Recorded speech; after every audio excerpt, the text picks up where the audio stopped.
You're listening to Everybody Pulls the Tarp, the go-to podcast for high performers. I'm Andrew Moses. Each week, you'll hear my thought-provoking conversations with Olympians, pro athletes, CEOs, elite coaches, best-selling authors, and other high performers to uncover their secrets to success. Get ready to be inspired each week when we talk about leadership, teamwork, work ethic, and more. Are you ready? Let's go.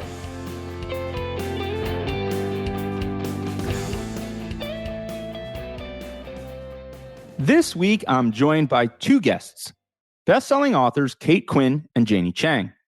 Kate is the author of New York Times bestseller, The Alice Network, a Reese Witherspoon Book Club pick, and NPR Best Book of the Year. She's also the author of the New York Times bestseller, The Huntress, The Rose Code, and many more. Janie Chang is also a best-selling author. She's the author of Three Souls and national bestsellers, Dragon Springs Road and The Library of Legends. Kate and Janie recently teamed up to co-author a brand new book, The Phoenix Crown, which was just released on February 13th. Kate, Janie, and I recently sat down to talk all about it. When I talk to authors, I always walk away with so many powerful ideas and lessons about creativity, storytelling, communication, and so much more. And the most amazing part is that the lessons can be applied to so many different areas of my life. And this conversation with Kate and Janie is no different. Kate and Janie shared an incredible look at both of their respective creative processes and gave me a behind-the-scenes look at how they collaborated to write The Phoenix Crown together. This conversation is filled with so many actionable ideas on writing, creativity, collaboration, and more. And it's a powerful reminder of what's possible when remarkably talented individuals work together towards a common goal. I can't wait for you to hear this conversation. So let's pull the tarp and get straight to best-selling authors Kate Quinn and Janie Chang. Kate and Janie, welcome to Everybody Pulls the Tarp. Thank you. Thank you so much for having us. It's a pleasure to be here. Kate, I want to start with you. I love to ask authors, if you can remember that first moment that you wrote or told a story. Do you remember that moment? I do. And it's fun because it's rather representative of the kind of stuff I would end up writing. I grew up in a house where history and books were a big part of it. My mother was a librarian with a degree in ancient and medieval history. So I grew up with stories about the past. And I had, a Kings and Queens of England paper doll book. And I decided at age 7 that I was going to write a story based on English history. And so at 7, I wrote a 2-page story in pencil on the back of an unlined sheet of typing paper, which was all about the assassination of King Edward II of England. And it had bloodshed. It had a love triangle. There was a body and in a pool of blood and, an evil scheming queen. It was very George R.R. Martin. And it was what I wrote at age 7. And I have to say that I haven't really necessarily gotten away from that whole idea sense of a historical story, high drama, lots of women who are trying to probably grab power or, grab independence from somebody who doesn't want them to have it. And, maybe a love triangle and maybe a pool of blood. Janie, what about you? Do you have a similar story that you can recall? Or was it totally different? Nothing so dramatic, although I distinctly remember my 4th grade teacher telling my parents that I would be an author one day and thus entirely ruining my life because whatever other career I had, it just didn't seem equal to being an author. But I had 25 years in the computing science industry. I have a degree in computing science. And one day it just became soul destroying, not being able to write. And so I kind of rearranged my life and wrote the novel that I always thought that I would write, which was the story of my grandmother, who was forced to marry someone she didn't want to marry, an arranged marriage. And I also took a creative writing course that went for 1 year because I knew I had so much to learn and needed to accelerate that learning curve. So took this creative writing class, and very happily that first novel sold and I was on my way to becoming a career author. Janie, I want to kind of double click on that for a second. You used the phrase rearranged your life to kind of go the direction that you wanted to go. So What did rearranging your life look like? What went into that process? How do you take that step? Because there are people listening who are thinking about things that they want to do that they're not doing today. And they're trying to wonder, how do they rearrange their life to get headed in the right direction? Talk about that for a moment. Okay, full disclosure, I'm married. I do not have children. Okay, I have a demanding cat, but it's not the same thing. I was also in the technology industry, which means that I had a lot of contacts there. And I went from corporate, which was not 9 to 5, it was more like 60-hour weeks. And I started freelancing. So I started freelancing as doing what I did best, which was to be a product marketing manager. And I worked for companies like Microsoft and Infonet, and I had clients in Silicon Valley. And all this time I was just sort of backing away. But the freelancing allowed me to arrange my working life because nobody cares if you're there or not, as long as you turn in the work on time. And that's how I did the rearranging. And I know that I was very, very lucky to be in an industry and at a time when this was possible. That level of accountability that you had as a freelancer to turn in the work on time and be successful despite everything else, I have to imagine that as an author and as a creative, that probably continues to serve you well. That's kind of self-accountability that you can hold yourself to. Yes, I mean, it really drives a strong work ethic. And it also means that I think you drive yourself a lot harder than you need to sometimes. I do respond to deadlines terribly, terribly well. That's a good thing, I guess, in the writing and the publishing business. Kate, I'm curious if we kind of go back to that moment when you're 7 years old and you write that incredibly dramatic story with, all the detail. What was next for you? So was there a point where somebody identified that, hey, this is something that you do better than the average person? Or was there a moment when you identified that this was a craft that you wanted to develop? Talk about that for a moment. Pretty much from a very young age onward, I was never not writing stories. I wrote my first novel when I was 10 years old. I learned how to type. It was 121 double-spaced pages of pure awful. It lives under the bed. It will never see the light of day. And the thing is, though, is it whetted that appetite in me for telling stories. This became something that satisfied me deeply. And for really all through middle school, high school, and then college, I was doing other things. I was studying other things. I was a full-time student, and then eventually I was working with, a full-time 9 to 5 job. I was always finding ways to write stories on the sideline. And sometimes that's really hard. You do have to, if this is what you want to do, find ways to cram it in. I remember days when I had a full course load as a student and 3 work-study jobs. The only time I had to write was weekends. So I would wait till weekends, and then I would write for 10 hours a day Saturday and 10 hours Sunday, because that was the only time I had. But that was what made me happy fundamentally. And you do have to be, I think, made happy by storytelling if you're going to have a chance of wanting to do this as a job. But it was also the fact that I did hear at some point that classic phrase that you need to put in 10,000 hours to get good at something. I did get published young, and I wrote a lot of books young, but this is also because I started my 10,000 hours really young. I started at age 10 writing novels. I was never not writing a novel after that. I have something like 10 novels under the bed that will never see the light of day. But I know none of those was wasted work, because that was me teaching myself how to write. Unlike Janie, I did not do a creative writing course to help, cut some of that work short. I think if I had, maybe I would not have had to reinvent the wheel myself, but I'm pretty much entirely self-taught. I think that you can be. All you need to do is read a lot and write a lot. You learn about books by reading.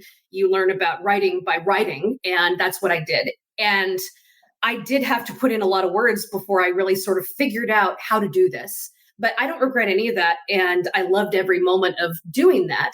It's just that I do very much believe that there are no shortcuts necessarily to getting good at something. You are going to have to put in the wrench time. And I did a lot of wrench time. And that's one of the reasons people said, it's like, oh, you're published so young. I was 26 when I got an agent, and my agent said, my God, you're a baby. And I wondered if she was not going to pick me up after all.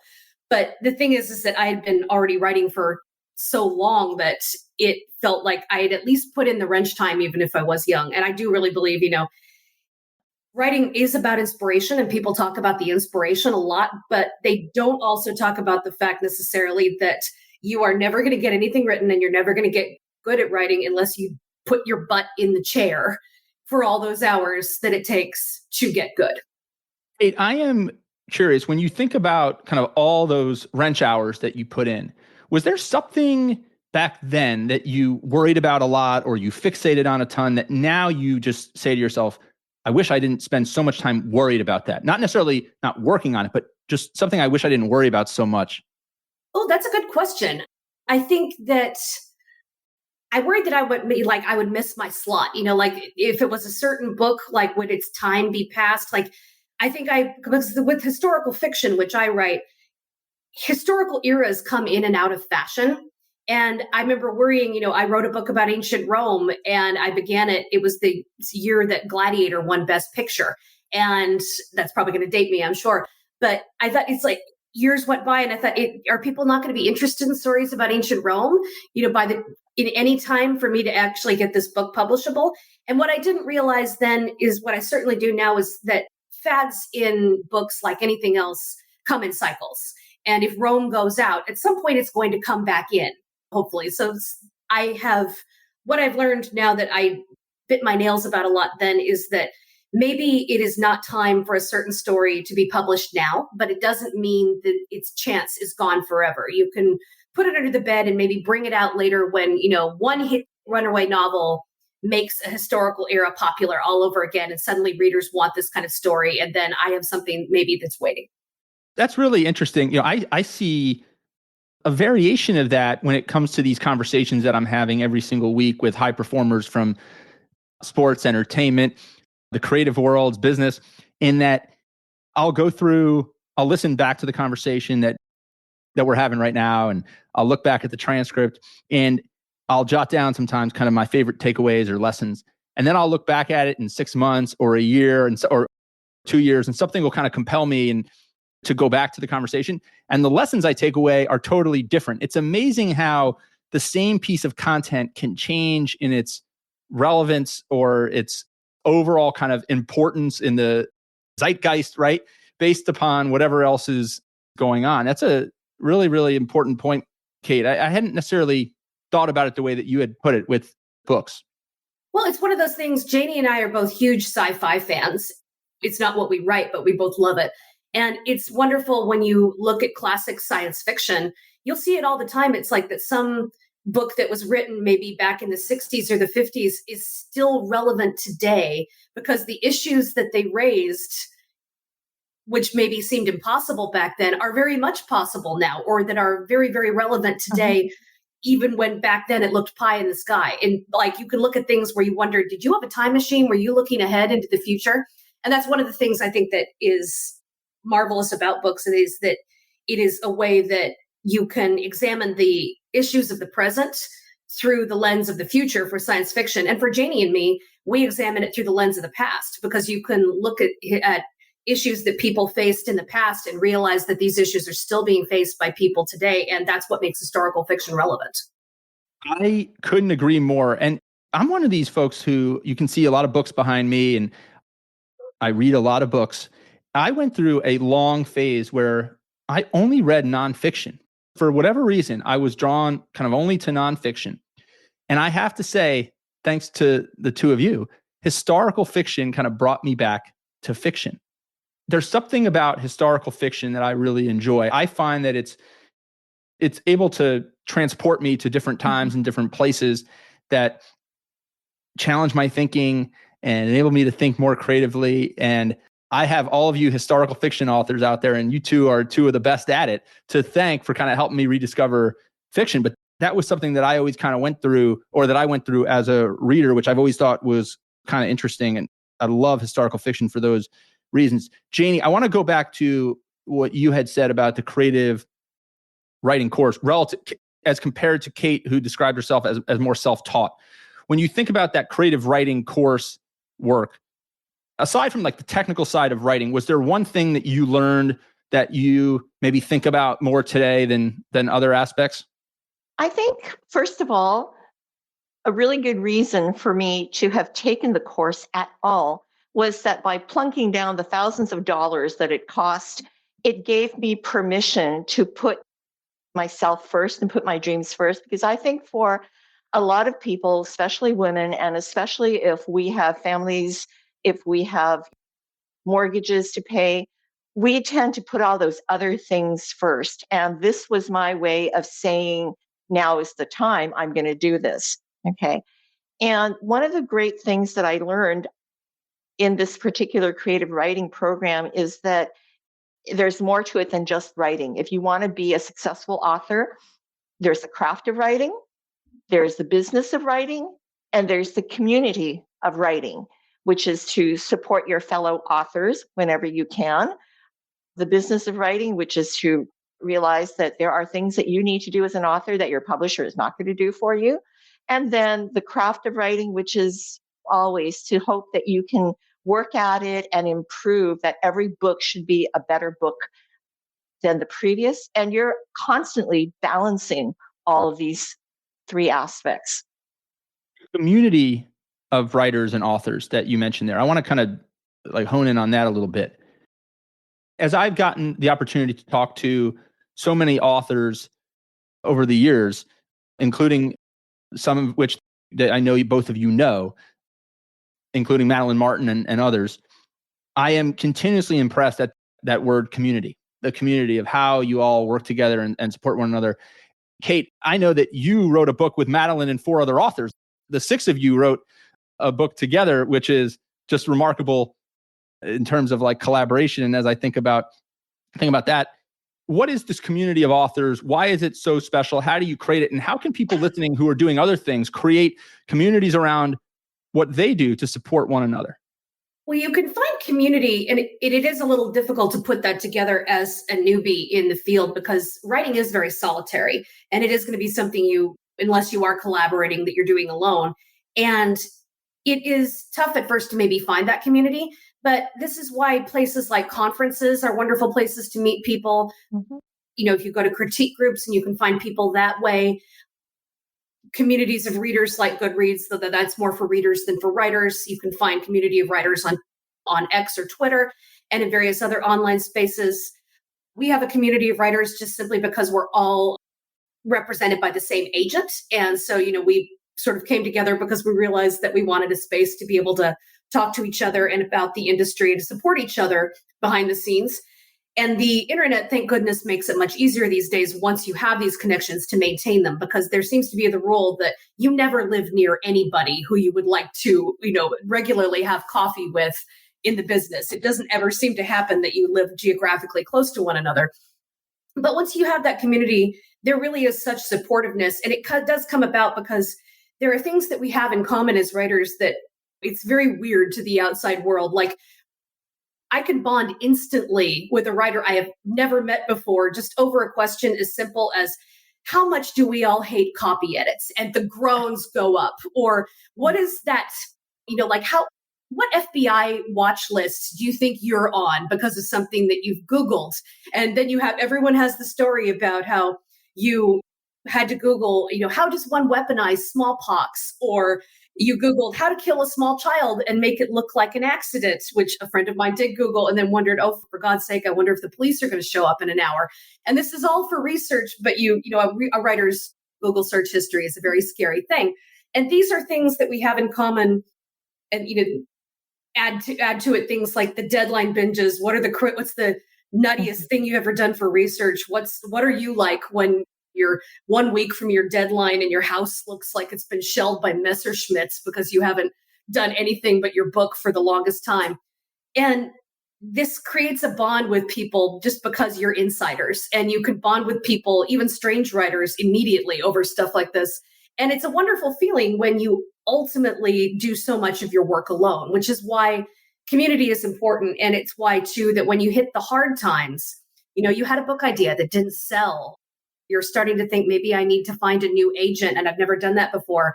It's helpful to have a community to reach out to, so you have people who say, hey, I've gone through this too, and let me tell you how it turned out for me. Because the thing about, again, being a writer is that we are encouraged to put ourselves out there on social media now it being so much a part of the landscape. And we know how social media is. You only broadcast the top 5% of your life and the things that look good. And so you may think, if you're all alone in your study, that no one else has ever had an editor pass on a book idea. No one else has ever bitten their nails down to the quick wondering if they need to change agents. But then if you have a community you can reach to, you realize everybody else has gone through some of the same things. They just haven't talked about them publicly. So that's where the community helps, and why building it is so important, so that you have people to support in their moments of triumph. They will support you, but also to have people to go to when you need help and you feel like it's hard to reach out publicly. I would say that it was really, if not for community, my first book probably wouldn't have sold, because I went to a conference and a very established author lobbied for the woman who would eventually become my agent to read the first 2 chapters of my work in progress. And he didn't have to do that. He was being helpful. And by the same token, an author who was an early reader of my manuscript, she actually went and sort of berated the woman who would eventually become my editor in Canada and said, "You've got to read Janie's book." And I try to pay it forward because they did so much for me to get me started.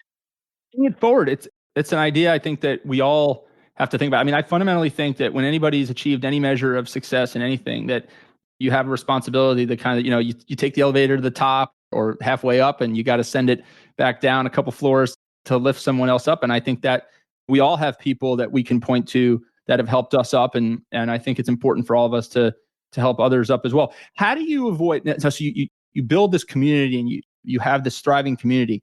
How do you avoid, or how do you reduce the impact of maybe any comparison game where you're, I don't feel as far along as this person, or this person, I could have written this and had more success than they. How do you avoid that? Because human nature sometimes is this issue that we have with comparing ourselves to others that are at different places of their journeys. If I could answer that, I think that when you're starting out, it is very, very painful to see someone else's success, because you think, exactly as you say, could I have written that book? Could I have done more? But the more books that you write, the more you come to the bottom line, which is, as an author, there's actually not that much you can do to move the needle in terms of sales. And that so much success in our society is defined by sales volume, by how much money you've earned, by the size of the advances that you have. And you can go crazy. It's sort of like, oh, I hit the Globe and Mail bestseller list. Wait a minute. Will I hit the USA Today bestseller list? Wait a minute. Will I get on the New York Times bestseller list? You could go absolutely crazy. And the only thing you have control over is the quality of your writing. And that's actually what will drive your success more than anything else, I believe, is that eventually that word will get around that this is an author who's worth reading.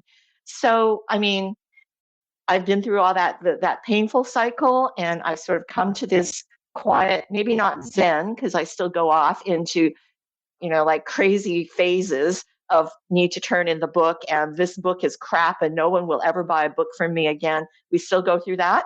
This is where community comes in, talks you go off the ledge. But I am a lot more philosophical about what is it that I can do, that the envy is just not worth it. Yeah, it's something where it's hard to avoid a little bit of envy, but you don't let it consume you. And it's easier to do that once you know a little bit more about the business and realize that, for one thing, success is cyclical. You do not have a career that is going to be a long, steady upward rise. There are cycles and ups and downs in every career. And someone may hit the best New York Times bestseller with one book, and then maybe their next book hardly sells at all. You have no idea. And so therefore, if you are envious of someone else's success, next time around, their next book may not do as well. And likewise for you, just because your book did not sell well, doesn't mean your next won't hit it out of the park. These things are very much a roller coaster, and it's helpful to think of it as a marathon rather than a sprint. And the other thing too is that I truly believe, a rising tide lifts all boats. Someone else's success does not take away from your own. If a reader, loves one book about, women spies in World War II, that does not mean that that's the only book about women spies in World War II that they're ever going to read. In fact, it's much more likely that reading one has created an appetite in them, and they will say, like, what else can I read that's like this? And in that case, I am only too happy, if you have read mine, to then give you the name of 5 other authors I know who have written something in the same wheelhouse, and then give them a boost as well. What will ultimately make all of our careers more successful is creating a demand for more books, creating readers who want more. And that is the kind of thing that it is. The whole attitude of, I want people to read my book, but no one else's, that is not fundamentally going to help anyone in this business. And can I point out sort of like the ultimate example of this is, how many books have you read about Anne Boleyn, right? There is actually a website, a blog called Anne Boleyn Novels, and the banner says Anne Boleyn in fiction, the head that launched 1,000 books. There's, It really is true that, and you both know the everybody pulls the tarp story, and that everything that I kind of zero in on kind of in the way I aspire to live my life is to be a tarp puller, as I say, to go above and beyond what's expected of me, to lift others up, to never say that's not my job, to pitch in and help regardless of what the job description or says or is expected of me. And it's really interesting to think about it through the prism that both of you just described, right? That if one author in a genre, or just writ large in, an author succeeds, it creates more readers, it creates more interest in that genre. And every time you go to the bookstore to look for that author's book, there's other books nearby that are related or adjacent, have adjacencies. It's the same thing when you buy books online on Amazon or wherever, right?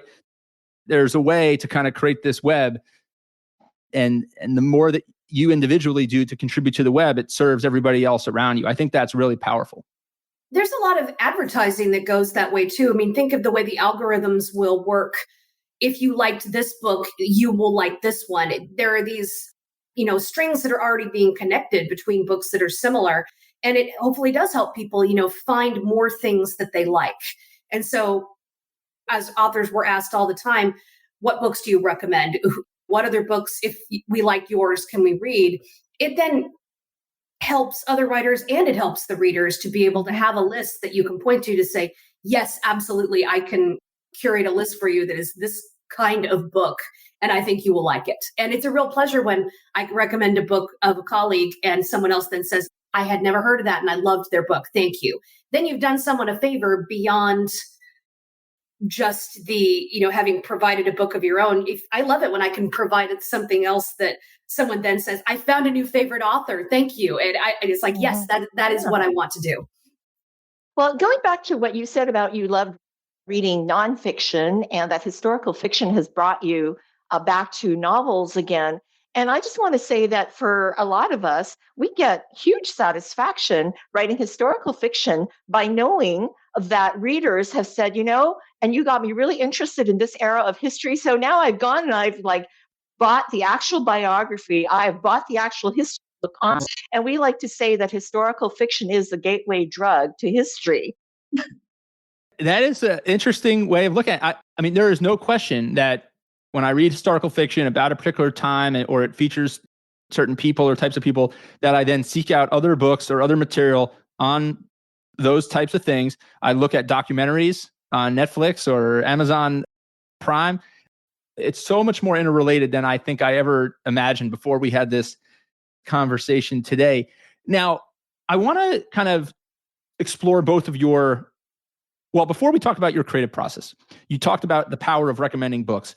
And one of the things that I like to do from time to time is go back to all the guests on this podcast and ask them to recommend books that have either inspired them or that they enjoy. And with the authors, I always have a rule that I will promote the books that you wrote, but for the recommendation list, I want you to give me something that is written by somebody else. So I'm going to come back to you guys at some point soon, because we're in the process of updating that list, and ask you guys for recommendations of books that are not written by you. And it's powerful. Now that you guys have kind of told me how you look at it from your vantage point, it's going to be even more fun for me to kind of piece together the latest version of this list. I want to fast forward a little bit, or move forward a little bit towards your creative process. So I'm curious, Kate and Janie, I want to understand kind of what's similar about both of your creative processes now that you both know each other so well. What's different about each of your respective creative processes? And then to work on a book together after most of your time is spent kind of in solitude writing on your own, I'm curious to understand how you marry up different creative processes. So maybe we'll start with you, Kate. Kate, take me through, kind of paint the picture for me as to your creative process. How would you describe it?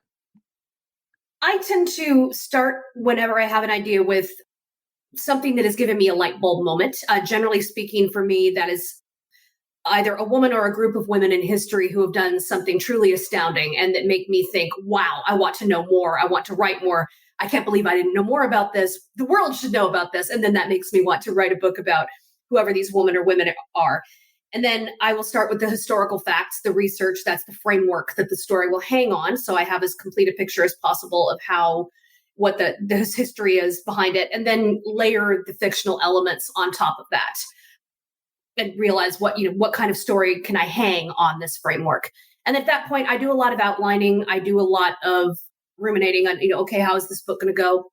By the time I start drafting, I generally will have a very good idea what happens, say, in the first act, a pretty good idea of what happens in the second act. And in the third act of the book, I probably know where I want it to end up, but I'm not entirely sure how I get there. And that's because the roadmap, as soon as you start to write, is going to change on you, much like the old saying, no battle plan survives first contact with the enemy. No outline is going to survive first contact with the drafting process. So things will change on the way, but that's also part of the fun. And then I draft, and I think one of my main bits of advice for any new writers is your first draft is going to be terrible.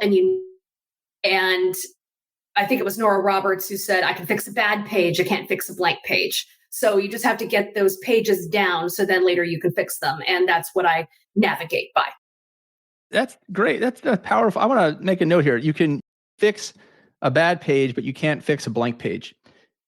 Janie, I want to go to you now. How is your creative process similar to Kate's? How is it different? And then I'm going to tackle this big question, which I've been wondering for a long time. How did two well-established, extremely talented authors then merge those two into a novel together? Janie, take me through your creative process, how it's similar to Kate, how it's different first. Starts with coffee, and I think that's the same for Kate. And we are both history nerds, so it does require a lot of research. But there's all these people often come up to me and say, well, I've got this great idea for a story.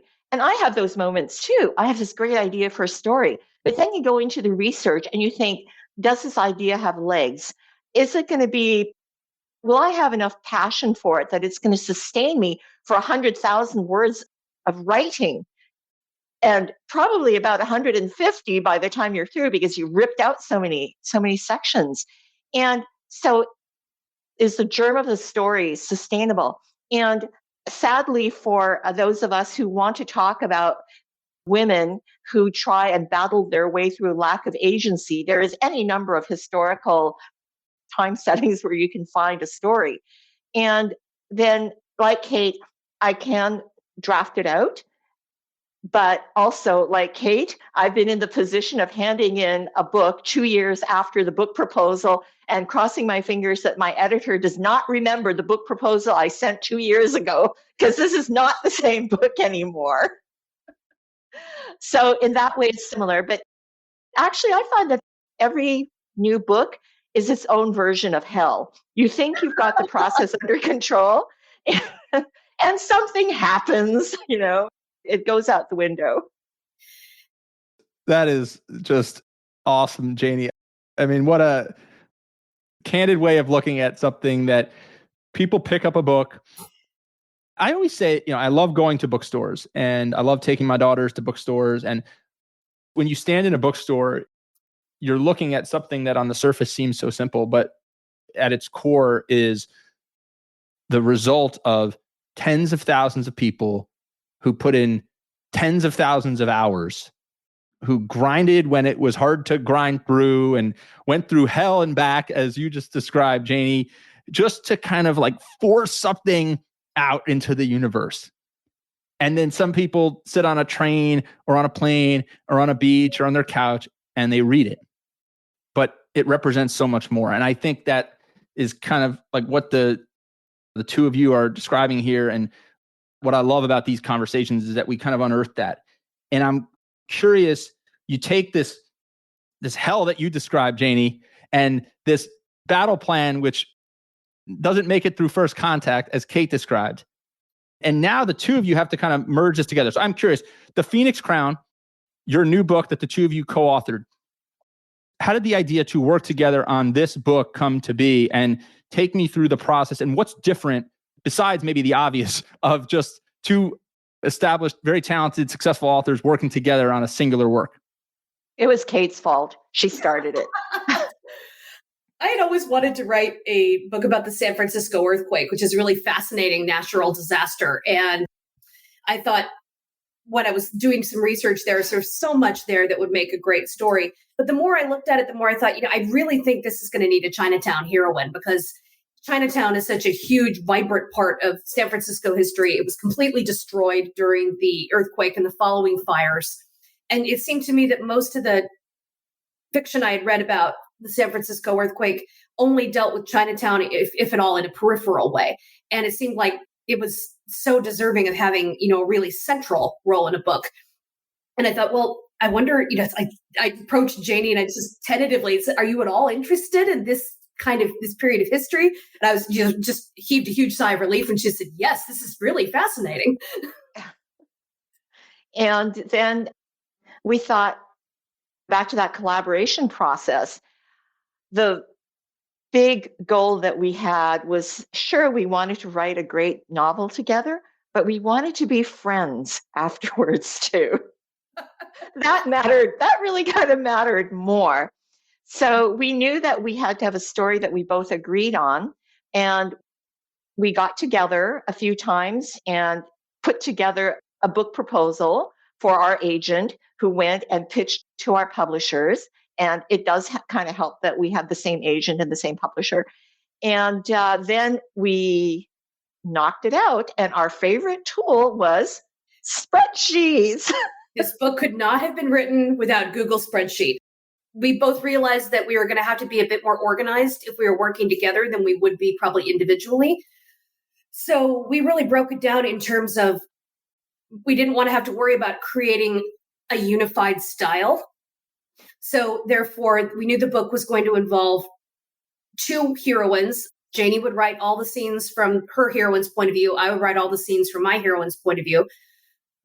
And that meant that we just decided, well, it'll be alternating chapters. So therefore, we pulled up a Google spreadsheet and we laid it out in pretty much in Excel, that she had the odd number chapters, I had the even, and we knew exactly what events and how much time would pass in each chapter. And therefore, we could look at exactly the way that they dovetailed.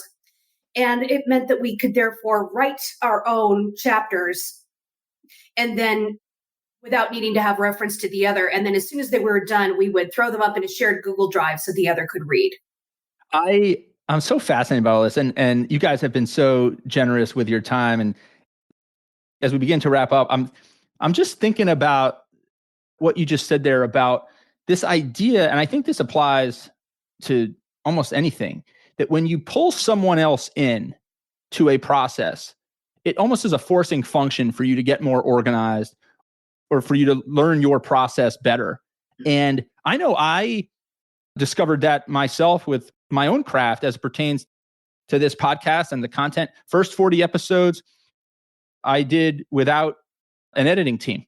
And I had some people who helped out to kind of help me get this thing off the ground. However, once we got to right around episode 41 or so, we brought on an editing team, and it really forced me to refine my process and approach and dial everything in. And I actually think that probably applies to almost anything.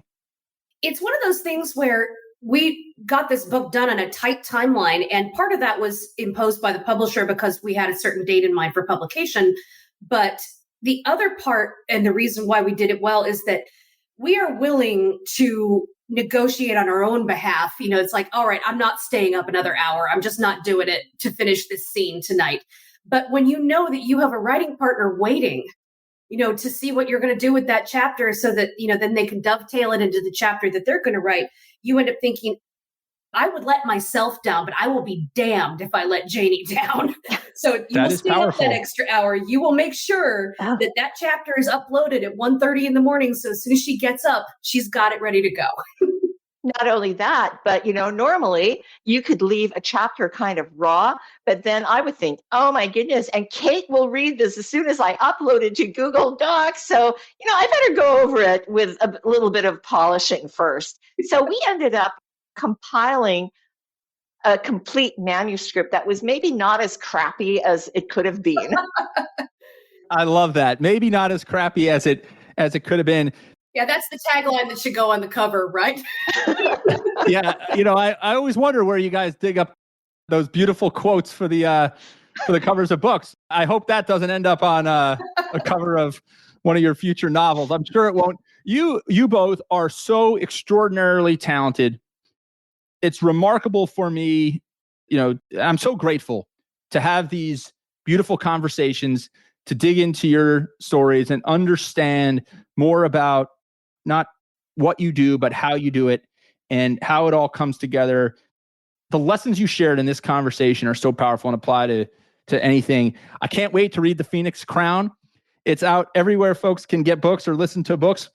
Kate Quinn, Janie Chang, thank you so much for spending some time with me. You two are forever part of the Everybody Pulls the Tarp community. Tarp pullers certified for sure. Wonderful. Thank you. Thanks for having us on. Thank you so much. Take care. All right, everyone. If you loved this episode, you might also enjoy my interview with Erin Matson. In January of 2023, University of North Carolina named Erin its field hockey head coach. At the time, she was just 22 years old, and it was just 2 months after her graduation from UNC as a student. Suddenly, she was the head coach for the same program she had just finished starring in as a student athlete. And are you ready for this? In her first year as a head coach, she led UNC to a national title, becoming the youngest D1 college head coach to win a national championship. Be sure to find my conversation with Erin in your podcast app. It will get you ready to take bold risks and defy conventional wisdom, no matter where you are in your personal or professional journey. Check it out and let me know what you think. Thank you for joining me this week. Be sure to subscribe in your favorite podcast app so you can catch all of our upcoming episodes. And if you are like me and want a world full of tarp pullers, then leave a review to help others find us. You can also follow me on Twitter at Andrew H. Moses. That's Andrew H. Moses. And be sure to sign up for my email newsletter at everybodypullsthetarp.com/newsletter. I'll share tips and insights to help you achieve maximum success and happiness. Today is a great day to pull the tarp. I am rooting for you. See you next time.